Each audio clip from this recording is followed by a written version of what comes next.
गुरुकुल का मतलब ही ये होता है कि जो भी भविक जन यहाँ आते हैं अपने समस्या का समाधान करने के लिए, जीवन के कोई भी क्षेत्र के समस्या क्यों ना हो, शारीरिक हो, भावनात्मक हो, वैचारिक हो, बौद्धिक हो, तार्किक हो, फाइनेंशियल हो,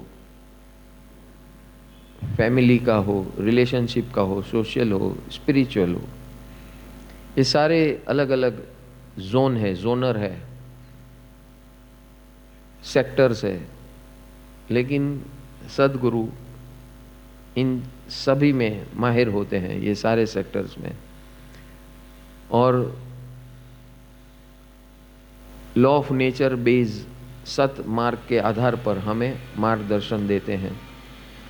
अपनी प्रकृति, अपनी तासीर और अपनी लाक्षणिकता समझकर हमें मार्ग दिखाते हैं और हाथ पकड़ के चलाते हैं।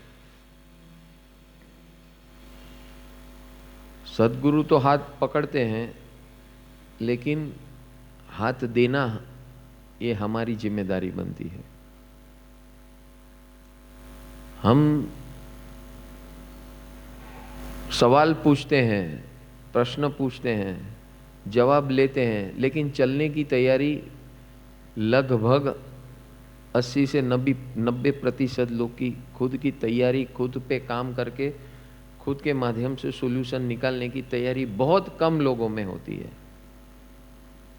और जिसकी तैयारी भी होती है तो शुरू में उत्साह होता है और फिर धीरे धीरे जाकर उत्साह खत्म होने लगता है।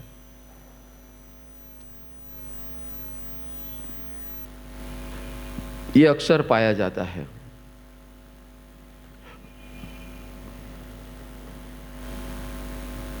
इसीलिए 5S फॉर्मूला, सत समागम, बार बार बार बार बार बार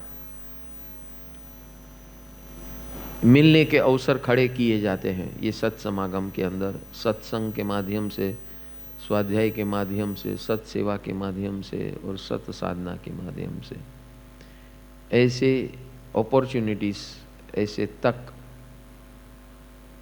ऐसे इवेंट्स, ऐसी घटनाएं और ऐसे पर्व और महापर्वों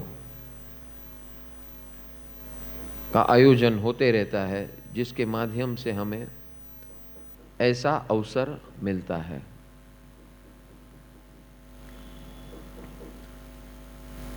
और अगर सेंटर पॉइंट में, सत समागम में सदगुरु है, गाइड है, मेंटर है, कोच है, तो वहां पर अपेक्षित ये है विनय भाव। तो विनय श्रुत के अंदर how to behave with Sadguru, how to conduct yourself with Sadguru, क्या क्या गलती नहीं करनी चाहिए, क्या क्या केयर लेनी चाहिए, आपको आगे बढ़ने के लिए क्या क्या स्टेप्स आपको अपनी तरफ से आगे लेने चाहिए, वो सारी चीजें विनय श्रुत के अंदर बताई गई। कोई क्वेश्चन फैक्टर्स बताए कि भाई ऐसा तो बिल्कुल नहीं होना चाहिए, और आपको इस मार्ग के अंदर प्रकांड और स्पीड से आगे बढ़ना है तो आपकी क्या क्या तैयारी होनी चाहिए वो बताया। और कुल मिला के ज्ञान मार्ग के अंदर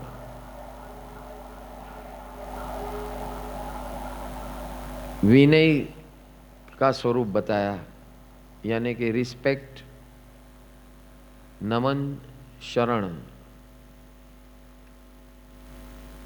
गुण प्रमोद। शरण यानी सुनने की तैयारी, गुण Pramod and strong resolve of implementation.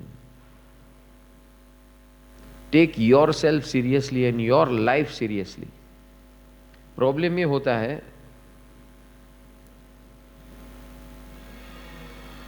हमेशा लगभग ऐसा देखा जाता है, when you come with a problem and present your problem, you forget, जो पूछने वाला है ना वो भूल जाता है मैंने पूछा था। लेकिन सदगुरु एक ऐसी हस्ती है कि उनके ध्यान में बिल्कुल आ जाता है और वो अपना काम शुरू कर देते हैं, क्योंकि आप पूछने गए, सॉल्यूशन मांगने गए और सॉल्यूशन पाने गए। और ऐसा नहीं कि अगले भाव में पाना है, वहीं के वहीं रिजल्ट चाहिए, तो उनका काम शुरू हो जाता है, लेकिन वो पूछने वाला पीछे हट जाता है या भूल जाता है, खुद ही सीरियस नहीं है अपने बारे में। यह अक्सर पाया जाता है। तो ऐसा, इसे अविनय कहा है भगवान ने। अजागृति, अविनय, प्रमाद और आलस्य। अजागृति, अविनय, प्रमाद और आलस्य ये सबसे बड़ा अड़ंगा है ज्ञान मार्ग के अंदर आगे बढ़ने के लिए। ये कोई ना कोई चीज आपको रोक सकती है, रुकावट दे सकती है, क्योंकि हम कुछ प्रकृति से आए हैं और हम उस प्रकृति को छोड़ने के लिए तैयार नहीं है। हम अपने ही व्यू पॉइंट में अड़े हुए हैं, हम अपने आप को बदलने के लिए तैयार नहीं है। इसीलिए भगवान ने कहा कि if you want to grow you need to be ready with this विनय भाव। विनय भाव means respect, ready to listen and ready to implement, and not later on, just now.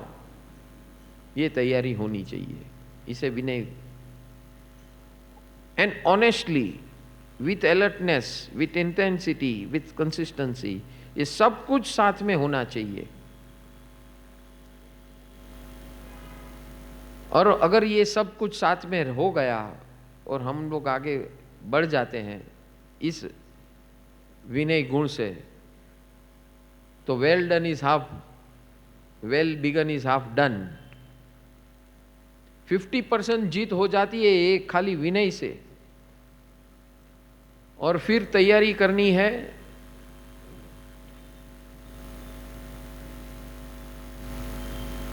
तकलीफें क्या क्या आने वाली है उसकी तैयारी करनी है, क्या क्या अंतराय आने वाले हैं, क्या क्या रुकावटें आने वाली है उसकी तैयारी करनी है।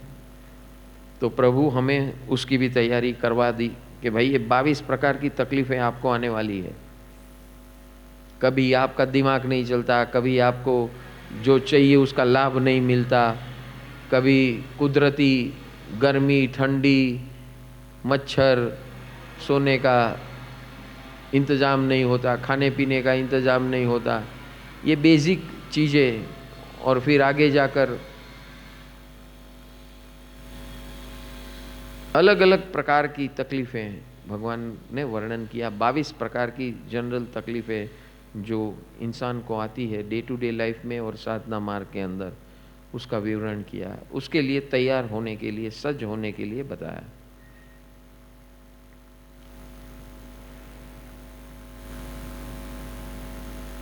ये इसके लिए होता है, ये पूरा जो अध्ययन है ना, it is as if you have joined the training institute. आप गुरुकुल में ज्वाइन कर लिए हैं, उसके बाद का ये सेशंस है, ये प्रोग्राम है, ट्रेनिंग प्रोग्राम है। तो ट्रेनिंग प्रोग्राम का फर्स्ट चैप्टर है विनय, सेकेंड चैप्टर है preparedness for worst conditions in your life. This is going to happen, assume as it is, and prepare for that worst conditions in your life. Train yourself that this is going to come. जैसे आपको पता होगा military training हमने देखा है military training में कि जिनको पहाड़ के ऊपर भेजा जाने वाला होता है तो उनको एक बैग दी जाती है यहाँ पर 10 किलो 15 किलो की, और बोलते चलो दौड़ो। पहले प्लेन सरफेस पे दौड़ने को कहते हैं और उसको टाइमिंग दिया जाता है, भाई अभी तू निकला है, ये 5 किलोमीटर की दौड़ तुझे इतने समय में पूरी करनी है। टाइम टारगेट देगा, जब तक वो टारगेट पूरा नहीं होगा तब तक आपको दौड़ाया जाएगा और डेली इंप्रूवमेंट किया जाएगा। आपकी स्टेमिना, आपके एंड्योरेंस पावर, आपका मेंटल पावर, ये सब को अपग्रेड किया जाएगा। फिर ये प्लेन सरफेस पे आप ओके हो गए, फिर आपको स्लोप के ऊपर दौड़ाया जाएगा, ग्रेडियंट स्लोप यानी स्लो स्लोप। और स्लो स्लोप हो गया यानी कि एकदम ऊंचा नहीं लेकिन हल्का स्लोप वाला। वो हल्का स्लोप हो गया, वो आपने पा लिया, हासिल कर लिया, फिर आपको स्टीप स्लोप पे ऊपर दौड़ा जाएगा। तो ये इस प्रकार की ट्रेनिंग जैसे मिलिट्री की होती है, एंड्योरेंस पावर की, सस्टेनेंस पावर की, कि आप कैसे उसको बर्दाश्त कर सकते हो।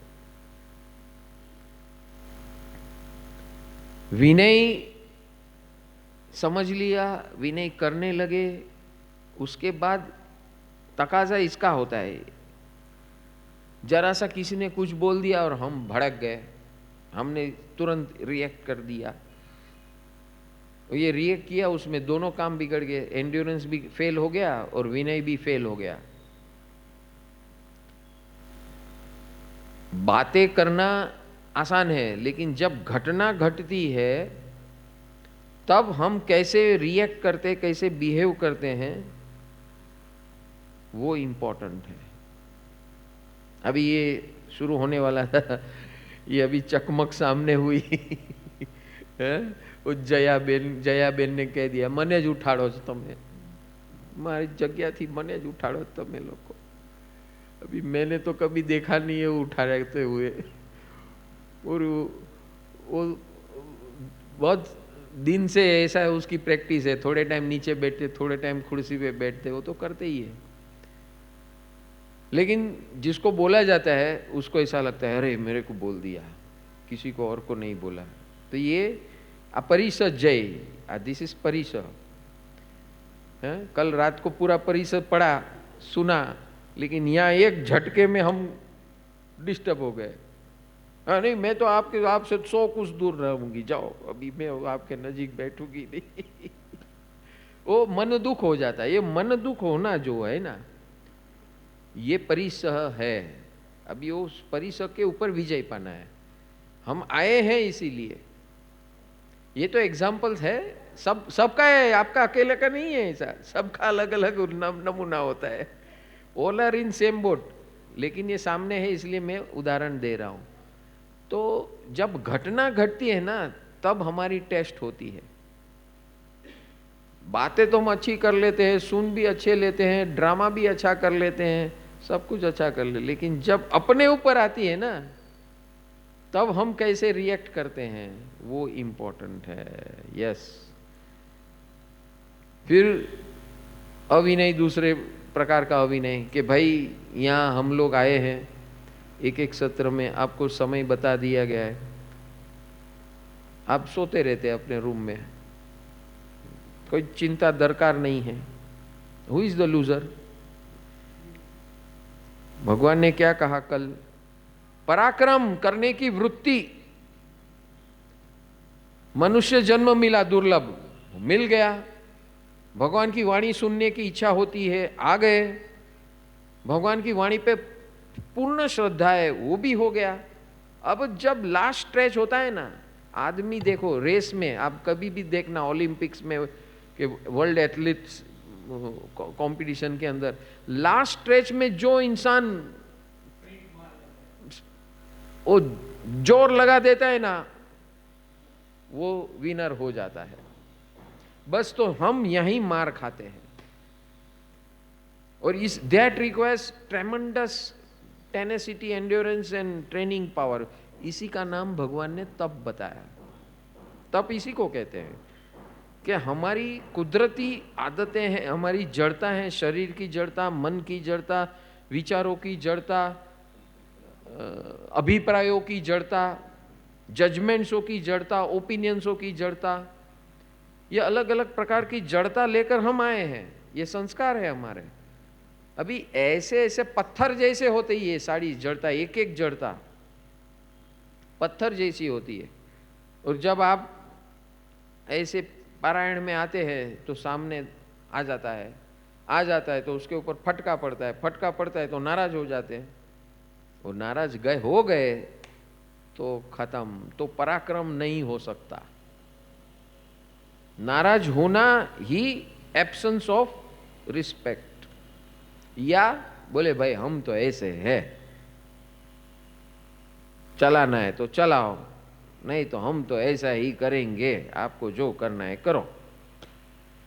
इसमें भगवान का कुछ नहीं बिगड़ता है भाई, हम आए हैं, सदगुरु का कुछ नहीं बिगड़ता है, हमको सुधरना है। जब तक ये सीरियसनेस खुद के अंदर प्रगटती नहीं है और अपने अंदर कमजोरियों के ऊपर, प्रमाद और आलस्य के ऊपर विजय पाने की तीव्र जंखना नहीं होती है, this is the obstacle, biggest obstacle. यहां हम फेल होते हैं, अक्सर यहां फेल होते हैं। हमारे कोई ना कोई अभिप्राय आके अटका देते हैं, हमारी कोई ना कोई आदतें, प्रकृति अटका देती है, हमारी कोई ना कोई अभिप्राय, ओपिनियंस और जजमेंट हमको अटका देते हैं। तो ये साइलेंट किलर्स है, साइलेंट किलर्स, वो सामने नहीं आते हैं। आपको आपके प्यारे मित्र बनकर आपको मारते हैं, समझ में आ रहा है कि नहीं? आपके घर में घुसते, प्रिय बन के घर में घुसते हैं, फिर आपकी बैंड बजाते हैं, है ना? अभी भाईचारा भाईचारा भाईचारा, प्रिय बनना, और फिर आपको चारा बना देते हैं, कभी बना देंगे पता ही नहीं चलेगा। सो दिस इज, ये कुदरत में ऐसा ही होता है। और ये जागृति का मार्ग है, ज्ञान मार्ग जागृति का मार्ग है। जब तक basic fundamental requirement is your own alertness, no one can create alertness in you।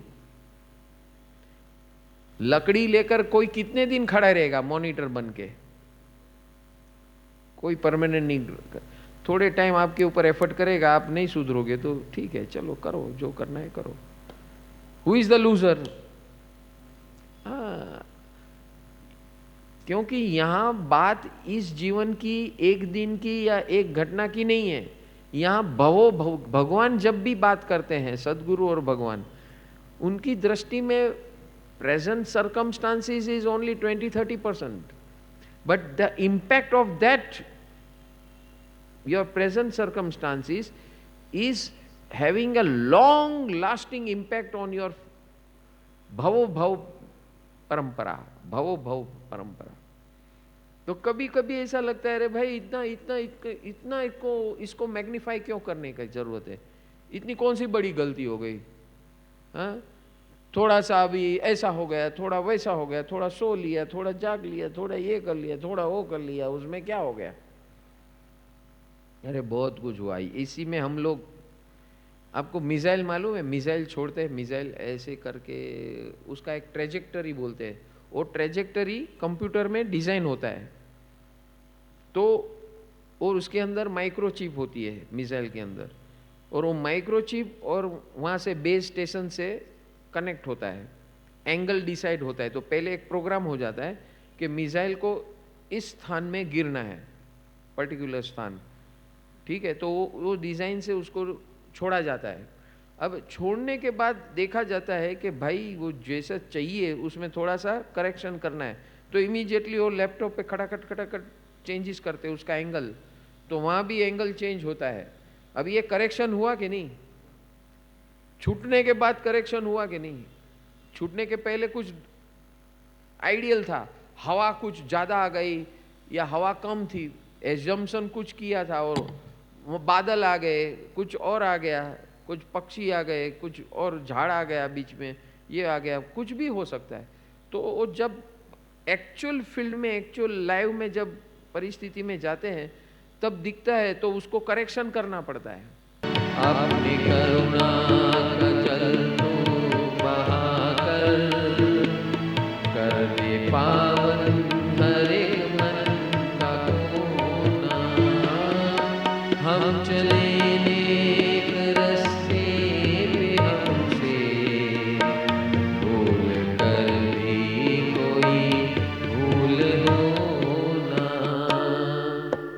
शक्ति